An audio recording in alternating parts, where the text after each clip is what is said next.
Mi nombre es Ricardo, y lo que les voy a contar sucedió hace unos años, en el invierno de 2005, en un pequeño y olvidado pueblo de los Andes colombianos, un lugar al que llamaban Pueblo Viejo.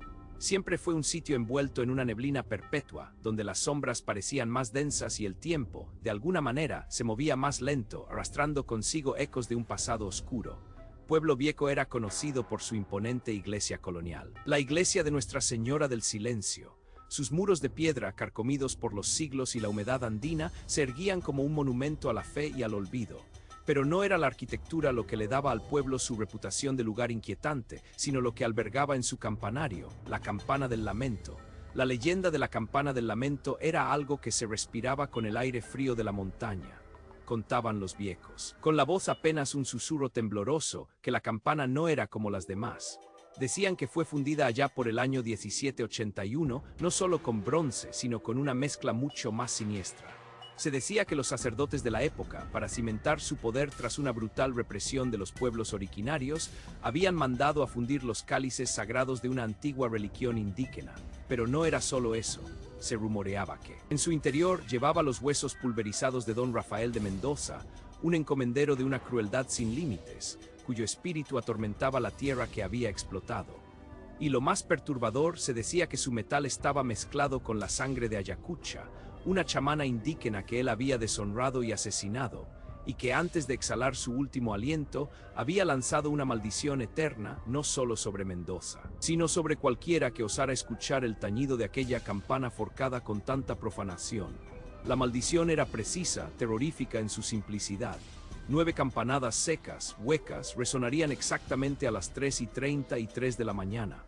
Y con cada badacada, la voz de Ayacucha se alzaría desde las entrañas de la campana, recitando a una velocidad infernal la genealogía completa de quien escuchara, yendo siglos atrás, desenterrando los lazos invisibles con la crueldad de Mendoza y el sufrimiento de su gente.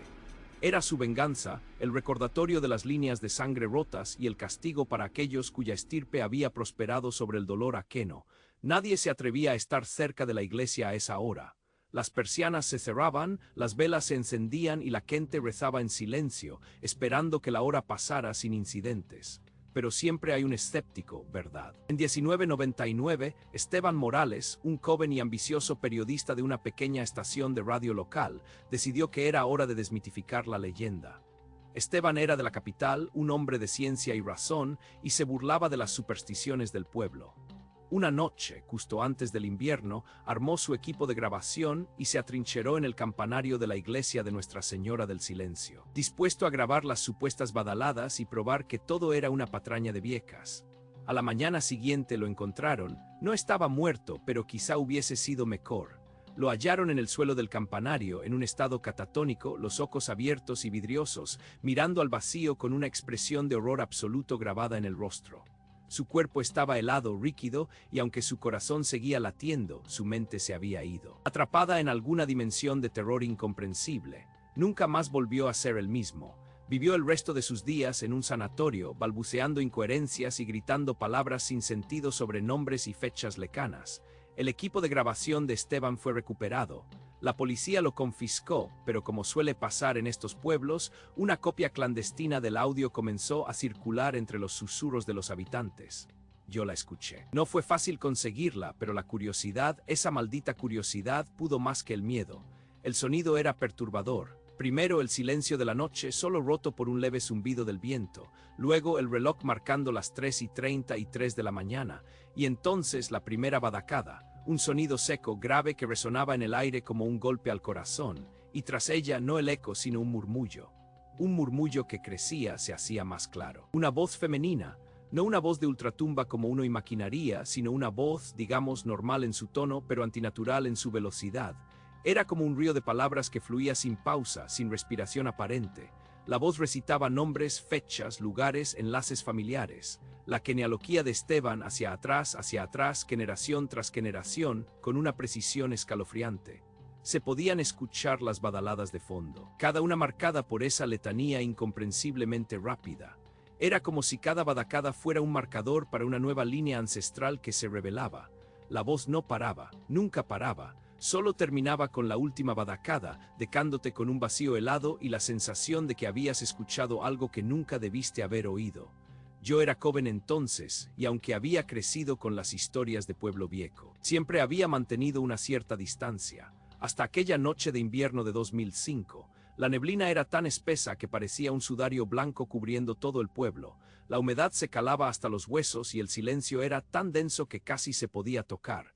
Yo había salido a la calle a fumar, mi mente perdida en pensamientos triviales, cuando un sonido inusual me hizo levantar la cabeza. No era la campana. Era un silencio diferente. Un silencio que antecede a algo, un vacío sonoro que anunciaba una interrupción inminente. Miré hacia la iglesia, apenas visible entre la neblina. Parecía más grande, más oscura, más ominosa que nunca. Un escalofrío me recorrió la espalda, pero no era solo por el frío, era una premonición. La radio de mi vecino, que siempre estaba encendida, se había callado. Los perros del barrio, que solían ladrar a la luna, estaban mudos. Todo se detuvo. Sentí una punzada de terror, pero también una atracción macabra irresistible. Mis pies se movieron solos, llevándome por las calles empedradas hacia la plaza, hacia la iglesia. Con cada paso, el aire se hacía más pesado, más denso. Pude escuchar el tic-tac de mi propio reloj biológico, latiendo como un tambor frenético en mis oídos. La niebla se movía a mi alrededor, formando figuras fantasmales que se disolvían apenas intentaba mirarlas. Sentí, o creí sentir, que alguien me observaba desde las sombras, desde detrás de los árboles retorcidos del parque, desde las ventanas oscuras de las casas dormidas. No era la mirada de un ser vivo, sino algo mucho más antiguo y frío. Llegué a la plaza. El campanario se alzaba majestuoso y espectral sobre mí. Levanté la vista, mi respiración se hizo errática, formándose pequeñas nubes de vaho en el aire gélido. Y entonces ocurrió el primer tañido. No fue un repique festivo, ni siquiera un sonido de alerta. Fue un golpe sordo, un gong metálico que reverberó en mi pecho, vibrando hasta mis huesos. Se sintió como si no viniera de la campana, sino de las profundidades de la tierra, de un lugar antiguo y olvidado. El sonido pareció extenderse por la neblina, absorbiéndola, haciéndola más densa. Y justo cuando el eco de la primera badacada comenzaba a disiparse, lo escuché, ese murmullo. Al principio era apenas un susurro, como el roce de hojas secas arrastradas por un viento invisible. Pero rápidamente el volumen aumentó, la velocidad se aceleró. Era la voz de la grabación de Esteban, femenina imparable recitando nombres y nombres, una cadena interminable de ancestros. Mi sangre se heló, sentí un miedo primordial, un terror tan profundo que me paralizó por un instante. Las palabras, aunque ininteligibles por la velocidad, se sentían como dagas invisibles apuñalando mi mente, intentando abrirse paso, intentando revelarme algo que mi espíritu no quería conocer. Luego, la segunda badacada. Otro golpe seco, más profundo que el anterior, y con ella, la voz se hizo aún más clara, más insistente, un torrente incontrolable que parecía venir directamente de mi propio cráneo. Sentí que el aire se me escapaba de los pulmones. Mi corazón golpeaba con tal fuerza que creí que iba a estallar. Era mi genealogía, lo sabía. Era mi línea de sangre que se estaba desgranando en esa macabra letanía, revelando mis conexiones con la oscuridad de ese pueblo, con los pecados de la encomienda, con la maldición de Ayacucho. En ese instante, el instinto de supervivencia me golpeó con la fuerza de un rayo. No podía quedarme. No podía escuchar la tercera, la cuarta, la novena badacada. No podía permitir que la voz terminara de desenmascarar cada nombre, cada acción, cada herencia oculta que fluía por mis venas. Un sudor frío me empapó la frente. Mis piernas, que antes estaban petrificadas, se movieron con una urgencia desesperada. Corrí sin mirar atrás, el sonido de la voz y el eco de la segunda badacada persiguiéndome, resonando en cada fibra de mi ser. Mis pasos eran ruidosos, torpes, pero no me importaba. Necesitaba alejarme, escapar de Pueblo Viejo, de la campana, de la voz. Sentía que la neblina me arrastraba, que las sombras me atrapaban, que los ojos invisibles me seguían. No paré hasta que mis pulmones ardieron y sentí que estaba a kilómetros de distancia, sin mirar atrás, sin siquiera atreverme a pensar en lo que había dejado atrás en aquella plaza maldita. No he vuelto a Pueblo Viejo. Y cada vez que la madrugada se acerca, y el silencio de las 3:33 de la mañana se cierne, siento un escalofrío que me recorre la espalda. Y juro que a veces, muy a lo lejos, casi como un eco de un sueño, puedo escuchar un murmullo de nombres, esperando su momento para ser revelados. Mi nombre es Mateo Rocas. Esta es una historia que me ocurrió en Cartagena de Indias, Colombia, allá por el año 1999. Una ciudad hermosa, sí, pero con una belleza extraña empapada de un pasado denso, de murallas antiguas que susurran secretos bajo el sol implacable y un calor húmedo que se pega a la piel como una segunda sombra, incluso cuando la noche trae un supuesto alivio. Pero bajo ese encanto caribeño, bajo el bullicio de sus plazas y el olor a jazmín y salitre, se escondía una sombra mucho más antigua, una leyenda que muy pocos cartageneros, ni siquiera los más intrépidos, se atrevían a nombrar en voz alta. La leyenda del campanario de la Iglesia Mayor de la Inmaculada Concepción. Yo era un joven periodista de radio en aquel entonces, siempre hambriento de una buena historia, de un misterio que pudiera desentrañar con mi grabadora. Admiraba profundamente a Ricardo Vargas, el locutor más carismático y famoso de la ciudad. Su programa nocturno, La Voz de la Noche, era un faro para los insomnes y los curiosos, sintonizado desde las casas coloniales hasta los barrios más humildes. Ricardo era un hombre de razón, un escéptico empedernido con una sonrisa burlona y una voz aterciopelada. Se mofaba de las supersticiones, de los cuentos de viejas que poblaban las noches cartageneras. Y su misión declarada era siempre desenmascarar la verdad lógica detrás de lo inexplicable, de lo que la gente llamaba sobrenatural. La historia del campanario era una de sus obsesiones, un desafío personal que no podía ignorar. Se decía que la campana mayor de la Iglesia de la Inmaculada Concepción, esa mole de bronce que dominaba el horizonte de tecados y torres, no era una campana cualquiera. No, había sido fundida. Según la tradición oral que se transmitía de abuela a nieta, a finales del siglo XVII, en una época de crueldad inimaginable, de riqueza ostentosa forcada con la sangre y el sudor de miles. Los rumores susurraban con un miedo palpable que en su aleación, en el metal fundido hirviente, se había vertido no solo cobre y estaño, sino también los restos profanos de un hombre y el alma atormentada de una mujer. Se decía que el capitán Don Ramón de Mendoza y Valdés, un maestre de campo español cuya ferocidad hacia los esclavizados de origen africano y los pueblos originarios era tema de horribles cantares, había sido condenado a fundirse con el metal de la campana después de su muerte súbita y misteriosa, una muerte que algunos atribuían a una justicia divina y otros a una venganza muy humana. Y con él, la sangre de Ayanna, una joven esclava de origen africano, cuya familia entera, su linaje completo, había sido aniquilada sin piedad por orden directa del sanguinario capitán. Ayanna, cuya línea de sangre se había quebrado bajo la bota del poder colonial, juró desde el umbral de su tormento que nunca más una genealogía se perdería en el silencio del olvido, y que las suyas sí serían contadas, incluso si fuera a través de la venganza más atroz. La leyenda más escalofriante de todas, el verdadero corazón del terror, era que esta campana, la más grande y pesada de la torre, repicaba 9 badaladas secas, huecas, con un sonido que perforaba el alma, a las 3 de la mañana con 33 minutos, cada cierto tiempo. 9 golpes que no anunciaban misa ni alegría ni la hora, sino la manifestación de un horror ancestral, un lamento que nunca se acallaba. Y quien las escuchaba, quien las grababa, quien osaba desafiar su presencia, bueno, a ese le esperaba algo peor que la muerte física. Le esperaba una prisión para la mente, un tormento eterno. Ricardo, con su audacia característica, con esa chispa de arrogancia que lo hacía tan cautivador, decidió desafiar la leyenda en vivo y en directo para toda la ciudad. Anunció en su programa que una noche, la noche más propicia según sus cálculos de humedad y mareas, iría personalmente al campanario, subiría hasta la torre más alta y grabaría las badaladas. Demostraría, dijo él con su voz firme, que todo era un truco del viento que se colaba entre las rendijas de la piedra, el eco engañoso de otros ruidos urbanos o simplemente la imaginación febril de la gente.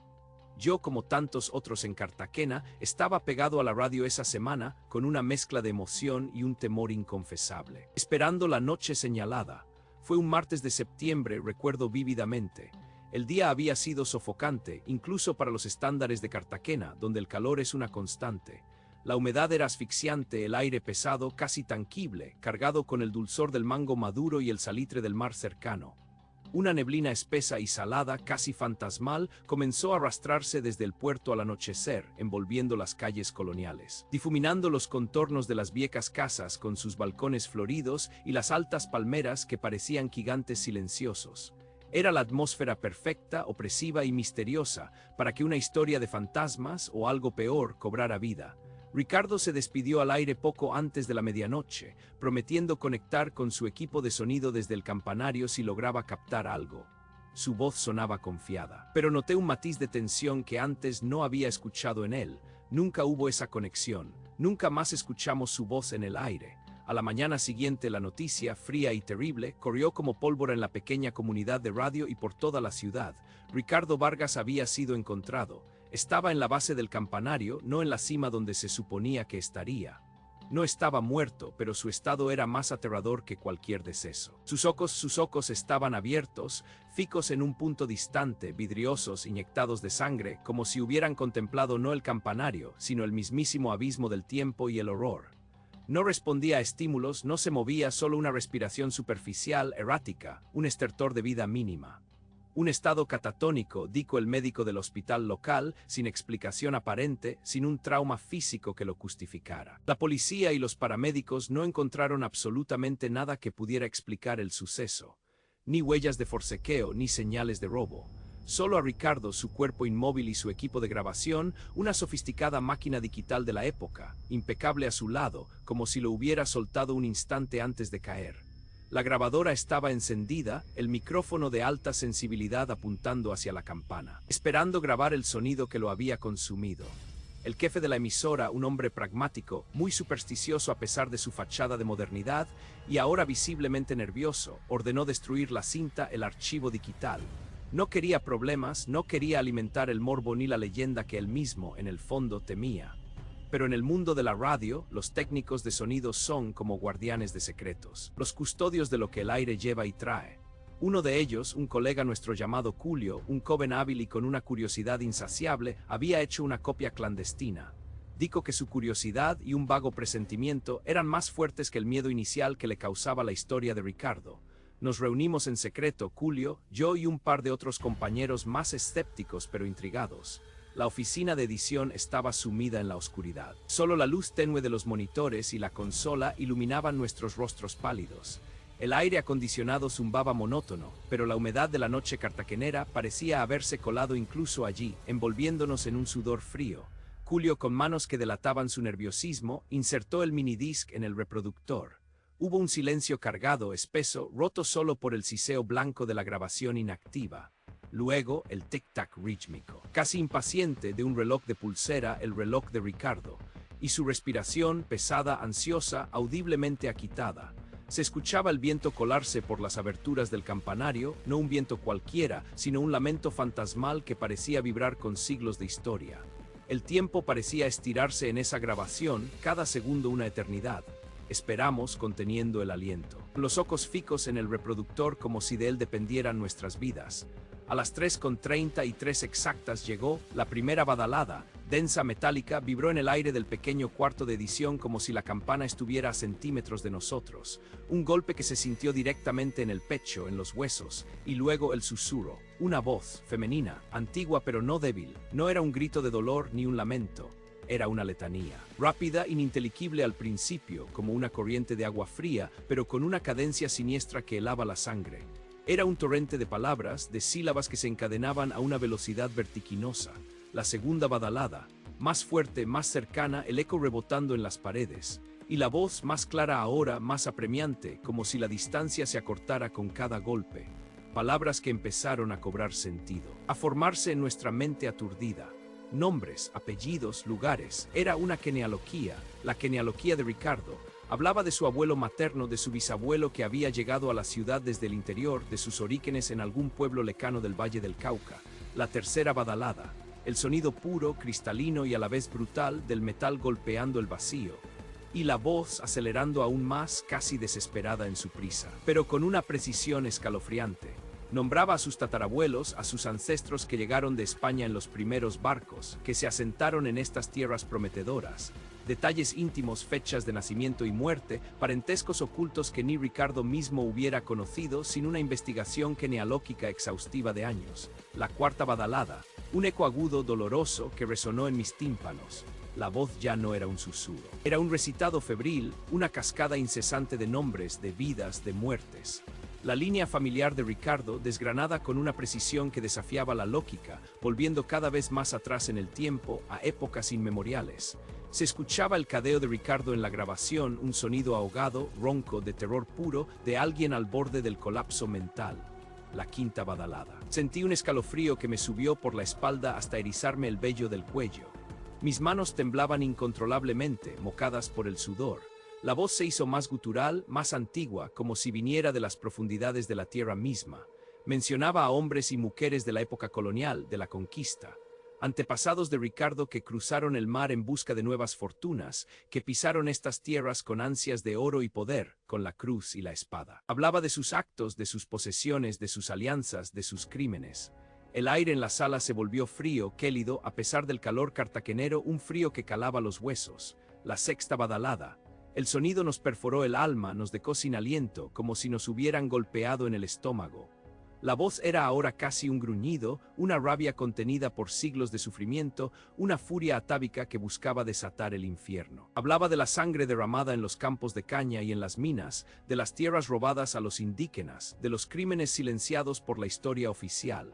Y lo más aterrador, la voz insinuaba la conexión directa de la estirpe de Ricardo con aquellos que habían perpetuado la injusticia, con aquellos que habían sido partícipes, directos o indirectos, de la masacre de la línea de Ayanna. En la grabación, Ricardo soltó un alarido mudo, un sonido que apenas salió de su garganta, un estertor de desesperación absoluta, de una mente que se quebraba. La séptima badalada. El cristal de la ventana de la oficina vibró con una fuerza inexplicable. La voz se convirtió en un torbellino de acusaciones, de verdades que nadie quería escuchar, que habían sido enterradas bajo siglos de polvo y olvido. Alcanzó los tiempos más remotos, más allá de los registros eclesiásticos, hasta la fundación misma de la ciudad, hasta los primeros conquistadores y sus violencias. La genealogía de Ricardo, expuesta en su total magnitud, su herencia de poder y de pecado, sus eslabones rotos y sus eslabones de hierro. Se oía un forcequeo en la grabación, un arrastre, como si Ricardo estuviera tratando desesperadamente de escapar, de huir de aquello que la voz le revelaba, de su propia verdad ancestral. La octava badalada. Mi corazón golpeaba contra mis costillas con la fuerza de un tambor de guerra. Mis ojos estaban fijos en el reproductor, mis músculos tensos, esperando lo inevitable. La voz llegó al origen, al capitán Don Ramón de Mendoza y Valdés. Nombraba su crueldad, su desprecio absoluto por la vida humana, la masacre sistemática de la familia de Ayanna, cada nombre perdido de su linaje siendo ahora una acusación. Y con un tono de victoria amarga, pero también de una tristeza infinita, la voz proclamó que la genealogía de Ricardo, como la suya, se detendría. Se detendría en el terror, en la locura, en el silencio. La voz juró venganza no solo contra el capitán original, sino contra todos los que, de alguna forma, se habían beneficiado de su crueldad o simplemente los que se atrevían a desenterrar su lamento, a profanar su tormento. En la grabación solo quedó un quejido final, un suspiro de la agonía del alma y luego un silencio. Un silencio total, absoluto, roto solo por el eco lecano y fantasmal de la campana. Y antes de la novena badalada el grabador se detuvo, así de repente, sin más, como si la energía se hubiera agotado o como si la voz hubiera decidido que ya había dicho suficiente. Nos quedamos en la oscuridad, mudos, pálidos como la cera, el sudor frío corriéndonos por la frente. Julio sacó el disco con manos que temblaban sin control y lo rompió en 1000 pedazos, sus ojos vidriosos, fijos en el vacío. Dijo que nunca más volvería a tocar algo así, que aquello estaba maldito. La historia de Ricardo se convirtió en un susurro prohibido, una advertencia terrible que nadie se atrevía a discutir abiertamente. Él sigue vivo, si a eso se le puede llamar vivir. Un cuerpo sin alma, una mirada vacía, perdida en algún laberinto de su propia mente, atrapado en su propia genealogía, en el horror indescriptible de lo que la voz le reveló. Yo, después de esa noche, juré solemnemente que nunca más me acercaría a ese campanario, ni siquiera a la iglesia. Cartagena seguía siendo hermosa, sí, pero la sombra de la campana ahora me parecía eterna, pesada, una losa que se cernía sobre la ciudad. Pasaron los años. Yo me mudé a otra ciudad, cambié de profesión. Intenté olvidar, intenté borrar de mi mente cada palabra de aquella grabación. Pero hay cosas que se graban no solo en la memoria, sino en el alma, y que una vez escuchadas nunca te abandonan. Una noche, hacía apenas unos meses, el destino me hizo volver a Cartagena por motivos de trabajo. Era una de esas noches de neblina espesa, casi sobrenatural, como la que recordaba de aquella vez de Ricardo. El aire denso, la humedad pegajosa, el silencio nocturno amplificado por la niebla. Dormía en un hotel colonial, en una habitación con balcón y ventanas abiertas para intentar mitigar el calor opresivo. Me desperté de repente, de golpe, sin motivo aparente, con una sensación de opresión en el pecho. El reloj digital de la mesita de noche marcaba las 3:32. No había ningún ruido. Solo el zumbido lejano del aire acondicionado de otra habitación y el latido desbocado de mi propio corazón. Me levanté lentamente, con un presentimiento gélido, para cerrar la ventana, pensando en la neblina que entraba.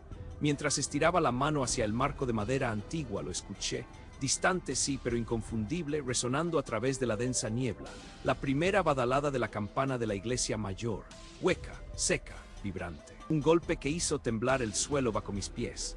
Un escalofrío helado me recorrió de pies a cabeza, un pánico primitivo. Mi corazón dio un vuelco, un golpe seco que me dejó sin aliento. Sabía lo que venía, la voz, la genealogía, la maldición de Ayanna. No lo pensé dos veces. No me importó el dinero, ni la ropa en la maleta, ni mis documentos, ni la vergüenza. Agarré las llaves del coche que había dejado sobre la mesa y salí corriendo del hotel. Bajando las escaleras a trompicones, con los pies descalzos golpeando el mármol, ignorando al asustado recepcionista que me miró con ojos saltones. Conduje sin rumbo, con la mirada fija en el retrovisor, solo alejándome de la ciudad que ahora me parecía un mausoleo viviente, de esa campana que me perseguía, de la voz que sentía ya empezaba a susurrar, a tejer la historia de mi propia sangre. Me adentré en la carretera oscura que salía de la ciudad amurallada, pisando el acelerador con desesperación, dejando atrás las luces de Cartagena que se desvanecían en la niebla, dejando atrás el sonido que por suerte aún no había llegado a la segunda badalada. No quise escuchar mi nombre, ni el de mis padres, ni el de mis abuelos, ni el de los que vinieron antes. No quise saber de dónde vengo, si mi linaje también estaba manchado, si mis ancestros también tenían culpas por pagar. No quise que mi genealogía fuera la siguiente en ser contada, desmenuzada y juzgada por la voz vengativa de Ayanna. Jamás. Si escuchas el tañer de la campana de los ancestros a las 3:33 de la mañana, no te atrevas a contar sus badacadas. Por favor, no lo hagas. Mi nombre es Alejandro. La historia que voy a contarles ocurrió hace unos años, en el crudo invierno de 2011, en un pequeño pueblo minero en las alturas de Oruro, Bolivia. Un lugar donde el aire es tan fino que parece que te susurra secretos antiguos. Secretos que la tierra misma guarda con celo entre sus montañas imponentes y sus calles empinadas. Oruro es un sitio de contrastes, de una belleza áspera y de un folclore tan arraigado que a veces la línea entre lo real y lo mítico se desdibuja bajo la neblina que desciende de los Andes. Allí, en el corazón del pueblo, se alza la vieja iglesia de San Miguel, un edificio colonial de piedra oscura y un campanario que ha permanecido mudo durante décadas. O al menos eso se decía. La leyenda local, susurrada con reverencia y un temor reverencial por los ancianos, hablaba de la campana de los ancestros, la más grande de las tres que alguna vez pendieron en ese campanario. Se cuenta que fue fundida alrededor de 1781, no solo con bronce y estaño, sino con una aleación mucho más siniestra. Los pobladores juraban que contenía huesos triturados de Don Alonso Vargas, un encomendero brutal conocido por su crueldad implacable hacia los indígenas de la región, y la sangre maldita de Quilla, una joven yatiri aymara cuya familia entera fue masacrada por su despiadada avaricia. Dicen que Quilla, antes de morir, lanzó una maldición contra Vargas y toda su descendencia, una maldición tan potente que su espíritu quedó ligado a la campana, esperando el momento de la venganza. La campana, la única que conservaba su badaco, era conocida por golpear exactamente 9 badacadas secas a las 3:33 de la mañana. No era un tañido melodioso y solemne como el de otras campanas de iglesia. Era un golpe hueco, metálico y resonante, un sonido que calaba los huesos y se clavaba en lo más profundo del alma. Y lo más escalofriante no eran las badacadas en sí, sino lo que ocurría entre ellas. Hace unos años, alrededor de 2008, un locutor de radio local, Ramiro Mamani, un hombre cínico y de mente moderna, decidió desmitificar la leyenda. Quería grabar el supuesto tañido para probar que no era más que el viento o alguna superstición. Instaló su equipo de grabación una noche gélida de invierno, justo a los pies del campanario, esperando el momento exacto. Nadie lo vio después de la medianoche. A la mañana siguiente lo encontraron. Ramiro estaba allí, tendido junto a su grabadora, los ojos desorbitados, fijos en algún punto más allá de este mundo. Su boca estaba abierta en un grito silencioso y perpetuo. Había perdido la razón. Entró en un estado catatónico del que nunca se recuperaría, muriendo unas semanas después sin pronunciar una sola palabra. La grabadora fue recuperada, y aunque las autoridades intentaron acallar el asunto, una copia pirata de la grabación de Ramiro comenzó a circular de boca en boca, de mano en mano como un virus de miedo. Yo mismo la escuché una vez en un bar oscuro en una noche de copas, rodeado de gente que se reía nerviosamente mientras el disco giraba. Era horrible. 9 golpes secos, espaciados por segundos de un silencio casi antinatural, pero entre el segundo y el tercer tañido, entre el quinto y el sexto, y así sucesivamente, había algo más. Un susurro febril y rápido, apenas audible, como el roce de hojas secas en el viento. Era una voz femenina, antigua, recitando algo en una cadencia hipnótica y aterradora. Los más valientes o los más insensatos decían que la voz murmuraba nombres. La genealogía de Ramiro Mamani, nombre tras nombre, generación tras generación, hundiéndose en los siglos, desenterrando un linaje que conectaba, de alguna forma incomprensible y perversa, con los pecados de Vargas y la maldición de Quilla. La madre ancestral, la Yatiri Quilla, había encontrado una forma de vengar su linaje roto, recitando el de aquellos que osaban escuchar, reclamando su deuda de sangre. Yo, Alejandro, como muchos otros, escuché la grabación y sentí un escalofrío, pero lo atribuí al ambiente, a las copas, a la sugestión colectiva. No creía, no quería creer, hasta aquella noche. Una noche de 2011, como les digo. Una noche en Oruro donde la neblina era tan densa que te envolvía como un sudario húmedo y gélido. Estaba solo en mi pequeño apartamento, leyendo un libro, el viento aullaba débilmente afuera, pero el silencio dentro era opresivo, como si el mundo hubiera detenido su respiración. Me sentía inquieto, una sensación de ser observado, una comezón en la nuca que no podía ignorar. Cerré el libro. Me levanté, caminé hasta la ventana. La calle estaba vacía, las luces de la ciudad borrosas y distantes, apenas pinceladas de color en un lienzo gris. Miré hacia el campanario de la iglesia, apenas una silueta fantasmal entre la niebla. De repente lo escuché. Un golpe seco, grave, metálico. Clang, un sonido que no parecía venir de ninguna dirección, sino que surgía del aire mismo, vibrando en mis huesos. El primer tañido de la campana de los ancestros. Mi sangre se heló en las venas. Mi corazón comenzó a latir con una fuerza desbocada contra mis costillas. Un sudor frío me empapó la frente a pesar del gélido aire andino. No era el viento, no era mi maquinación, era real, era la hora, las 3:33 de la mañana. Un silencio aterrador se cernió, denso, pesado, cargado de una expectativa macabra. Esperé sin poder respirar, sin poder moverme. Mis ojos fijos en la dirección del campanario, aunque no podía verlo. Clang, el segundo golpe. Más fuerte esta vez, una resonancia que pareció penetrar las paredes y llenar mi habitación, mi mente. Y entonces, entre el eco persistente del segundo tañido y el silencio que lo seguía, lo oí. Un susurro. Débil al principio, como un lamento lejano, pero luego más claro, más rápido, una letanía ininterrumpida. Era la voz femenina de la grabación, pero esta vez viva, palpable, retorciéndose en el aire, hablándome. Un pánico visceral se apoderó de mí. Era un lenguaje que no entendía completamente, una mezcla de aymara antiguo y palabras que jamás había escuchado, pero la cadencia era inconfundible, esa recitación acelerada de nombres. En ese instante gélido, una comprensión helada me golpeó, más terrorífica que el propio sonido de la campana. Esa voz, ese murmullo antiguo, no solo nombraba a los muertos de Ramiro. Estaba desenterrando mi propia historia, mi propia sangre, mi propia conexión con algo que jamás debió ser invocado. Podía sentir que se acercaba, que susurraba nombres que sentía vagamente familiares, nombres de mis abuelos, de mis bisabuelos, remontándose. Clang, el tercer golpe. Esta vez el susurro era una tormenta de voces, una cacofonía de nombres que se arremolinaban a mi alrededor, llenando mi cabeza, ahogando cualquier pensamiento. Sentí que las paredes de mi cordura comenzaban a resquebrajarse. La voz no era solo un sonido, era una presencia. Sentí que me vigilaba, que me conocía. Sabía mi linaje, conocía mis pecados y los de mis antepasados. No me detuve, no miré atrás ni a esperar la cuarta badacada. No quería escuchar mi nombre, no quería saber qué pecado ancestral estaba desenterrando esa voz maldita.